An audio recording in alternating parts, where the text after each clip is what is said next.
tugiye kuvoma kugira ngo tuze twuhirire diyoseze ireke gusubira inyuma cyangwa kuguma hasi twe tuyizamure nk'abantu bagifite imbaraga. Mu gitondo cyo kuri uyu wa gatatu tariki 21 Kanama 2024 nibwo urubyiruko rugera kuri 266 baturutse mu paruwasi yose ya diyoseze gatolika ya Cyangugu uko ari 21 rwahagurutse kuri paruwasi katedrali ya Cyangugu berekeje muri diyoseze gatolika ya Ruhengeri ahari kubera forumu y'urubyiruko gatolika ku rwego rw'igihugu. Ni forumu yatangiye kuri uyu wa 21 ikazageza tariki 25 uku kwezi. Mbere yo guhaguruka Icyangugu berekeza mu Ruhengeri babanje guhura na nyiricyubahiro Musenyeri Edouard Sinayobye umwepiskopi wa diyoseze gatolika ya Cyangugu. Mu butumwa yabahaye yabasabye ko muri iyi forumu bagiyemo bagomba kuzishima kandi banatekereza no kwivanjiri. Karamuse neza, tugiye gutangira ni gahunda ya yubile turimo dushimira Imana. Mudu no gushimira Imana kubera namwe mugende rwose mutekereza no mu mitima ya buri wese ibyiza by'ivanjiri. Nk'iyo tutaba abakristo byari kuba bimeze bite? Bimutekereze iyo tutaza kugira ivanjiri ngo itwigishe ibi byose ntibiba bihari. Namwe ntibamura wenda bamura ahandi muri nko mwishyira hamwe y'ubundi buryo. Niyo mpamvu rero mwebwe muzabikora nyine mu buryo bw'abajene ko musanzwe mwishimye mushimira Imana kandi munabigaragaza, ariko munatekereza rwose izabe forumu iyo kwishima ariko yo gutekereza ibyiza by'ivanjiri. Hanyuma munatekereze ko mbere yo kubasezera kandi no kubifuriza urugendo ruhire, nyiricyubahiro Musenyeri Edouard Sinayobye yabanje kwibutsa uru rubyiruko kongera gutekereza ko Kiliziya na leta aribo bahanze amaso. Hanyuma munatekereze ko mwebwe urubyiruko ubu ni mwebwe tureba, ni mwebwe duhanze amaso, ni mwebwe dutezeho amizero y'ejo ni mwebwe. Kugira ngo mwumva iyo mutega amatwi mu magambo yose avugwa n'abantu b'abayobozi ba leta n'abandi bose n'aba Kiliziya birumvikana, wumva bagusha aho ngaho papa ku buryo bw'umwihariko. Urubyiruko nirwo mahirwe yacu y'ejo, nibo batuma twizera, nibo batuma tuvuga ko ejo hari heza. Ndabifuriza rero kugerayo amahoro, icyo nicyo cya mbere, kugerayo amahoro. Hanyuma muhasange abandi bagenzi banyu mu yandi madiyoseze, mufatanye forumu, birateguye byose neza.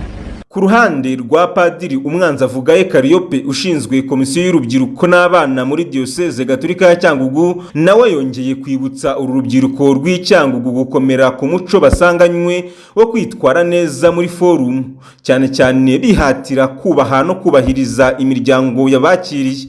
Nyuma y'impanuro z'umwepiskopi yabahaye birumvikana ni impanuro za kibyeyi, ariko kandi urubyiruko rwa diyoseze ya Cyangugu turamenyeranye uburyo bagomba kwitwara, imyitwarire igomba kubaranga muri forumu, cyane cyane imiryango izabakira.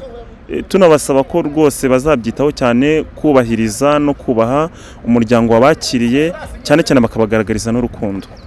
Umuntu wakwakiriye akwakirana urukundo, ariko nawe urasabwa kumushyira urukundo, tugende no kubyivanjiri tubwira. Icyo nicyo kintu gikomeye cyane, gushimira ababakiriye bakinashyika mu rugo, yewe banasohotse mu rugo batashye, gushobora gushimira ni ikintu gikomeye cyane.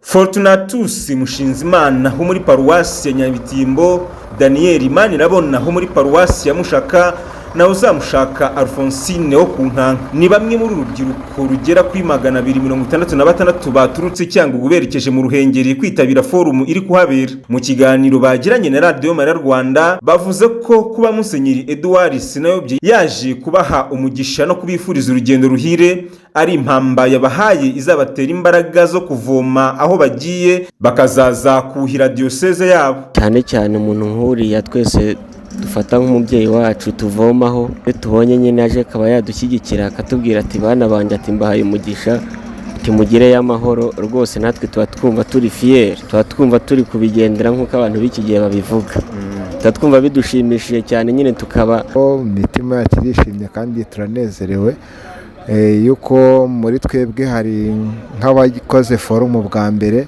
urumva n'ibyishimo nyine dufite amatsiko menshi yo gushyika mu Ruhengeri, nta benshi ntabwo tuhazi. Buriya nuvuga ngo iyo umukristo y'umujeni asenga ibyishimo byiyongereye yuko buriya iyo ubonye umusenyeri aguhaye umugisha nawe mu bukristo bwawe hari ikiyongeraho. Bimeze biti mbese nk'urubyiruko nyine turavuga ati ni uburyohe, ibintu ni uburyohe rwose.